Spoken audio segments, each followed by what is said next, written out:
Hi, everybody, and welcome to Reed's Read Spider-Man Crawl Space Edition. Check us out, of course, at the SpidermanCrawlspace.com. I'm here, of course, to review the latest issue of Amazing Spider-Man and, of course, Ultimate Spider-Man, Amazing 58, aka 952 in legacy number, and, of course, Ultimate Spider-Man number 9. So as we get towards the very end of Zeb Wells and John Romita Jr.'s run, so let's kick it all off with Amazing. How did this issue fare, as we only got 2 more issues left and this run is over? Let's get into the pros. Honestly, the artwork really shines this entire issue. It's well done. John Romita Jr. even said on his social media that he got to really choreograph the script and how he had the, of course, freedom to do this. And somebody who's had the many years of experience as John has does a really good job. There just feels something this is about Spider-Man. It has a very dark and emotional feel to it as Tombstone and Janice Lincoln go head-to-head as Tombstone tries to assassinate his daughter for betrayal and she herself tries to survive. It's pretty well done, especially the battle and fight scenes between Tombstone and Spider-Man are really done. You do feel the emotional part of the script within the fight scenes and as well as some of the parts here. It does feel like it is very large and a big deal here as it's done by the artwork, and it's pretty nice. The issue is actually very simple. I usually like big fights issues and everything, as it really allows the artist to shine. It also shows if the, of course, writer can actually make it flow correctly with the storyline. It does pretty well for most of the issue, and I actually like what happens between the dialogue as well as the battles between Tombstone and Spider-Man, leading to the cliffhanger. But that's actually where the cons start. Honestly, this issue is just a big fight issue, and it actually feels like this could have been all done here in issue 58 instead of trying to push it all the way out to issue 59 in a few weeks. There really isn't a lot to the story here, and also the talk here, as Janice pretty much says to her father, you really are going to go through this far for betrayal to kill your own daughter, and he's pretty much like, yes, and the fact that she's actually able to hurt him, and the fact that Tombstone can't actually get a good shot out of his daughter, even though he can do it and throw her outside a window, to, of course, hurt her or try to kill her. Also, the fact is, it's also kind of stupid if you think about this. He just got out on bail. His daughter is out in hiding. He goes over, destroys her, tries to kill her, gets seen by several witnesses, including people on the street. He throws out of the way, and is probably seen by areas too. Also, it's just kind of abandoned that Spider-Man not only leaves She-Hulk with what's left of the Sinister Syndicate and Digger kind of left out in limbo to run and do this. It kind of really feels like it's abandoned story. There's really not a lot of story here in this one issue. And the fact is, like I said, it feels like they're trying to pull it out to wrap it all up in 59, with issue 60 being the end of Wells and Romita's run. It's not a bad issue, but when you think about it, outside some artwork and some great fight scenes, there's a lot of plot holes in this, and the fact is there's not much to the storyline at all. It's basically as we're all waiting to end, and they're kind of out of ideas with this run. But I will give it a B-.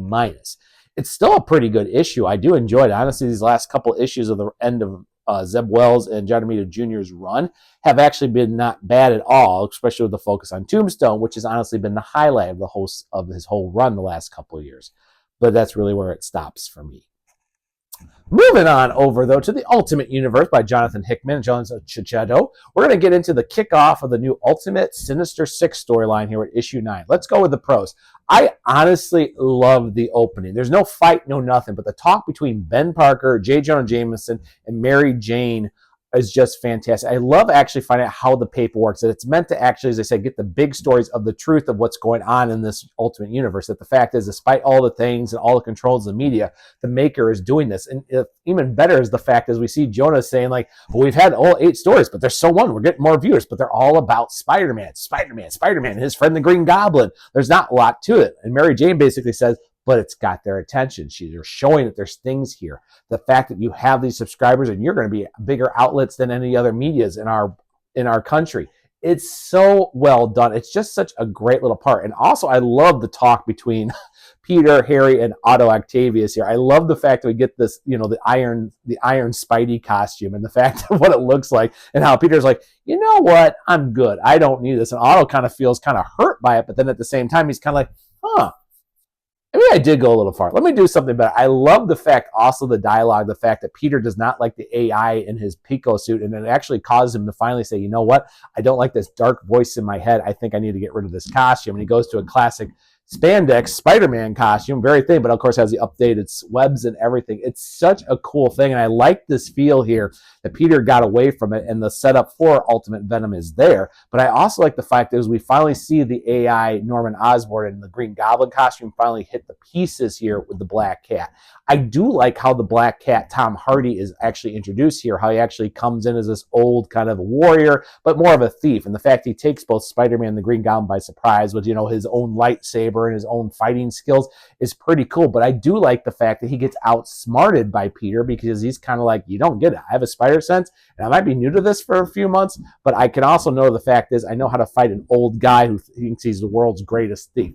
It's really cool and really plays on the ego of Tom Hardy as the Black Cat. And the ending is really shocking when Harry, of course, busts through and actually shoots him, and he knocks him off the building, almost killing him. And the fact that he's so badly injured and sets up everything for the Ultimate Universe Felicia Hardy to take the place of it. It's really good, and I really like how this goes, as well as how Peter and Harry realize Peter will not go to the extremes that Harry wants to go, with either killing the bad guys or hurting them very bad, and the fact that Peter still understands they need to be partners, but he can't do this. It's so well done. It hits the Harry-Peter friendship really good.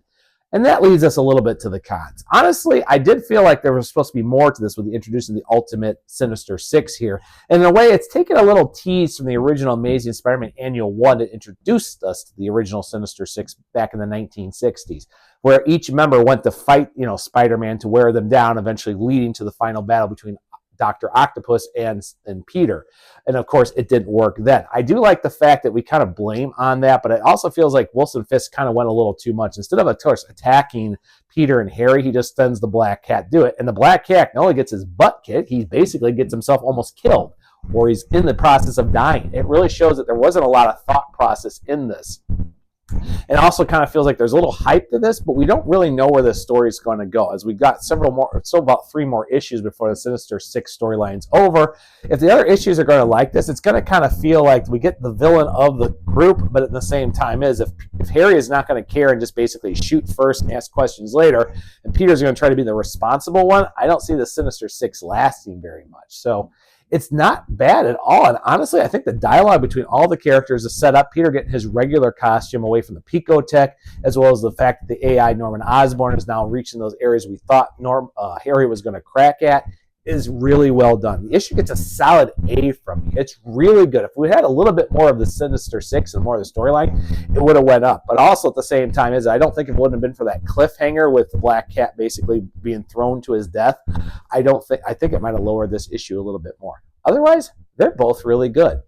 And that's all I really have to say, everybody. I think that's going to do it here for the month of September here. So if you'd like to get ready for upcoming reviews here, please think about liking and subscribing and hitting that bell for more of Reed's Reads here, especially on the Spider-Man Crawl Space. And for more, definitely check us out at the website there at SpidermanCrawlspace.com for our latest news, podcasts, and also think about joining our Patreon page here to get the most latest news and upcoming and special podcasts and other exclusives that are straight with the podcast and the Spider-Man Crawl Space. And with that also to everybody, I think that's it. I'll see everybody in October on the Crawl Space.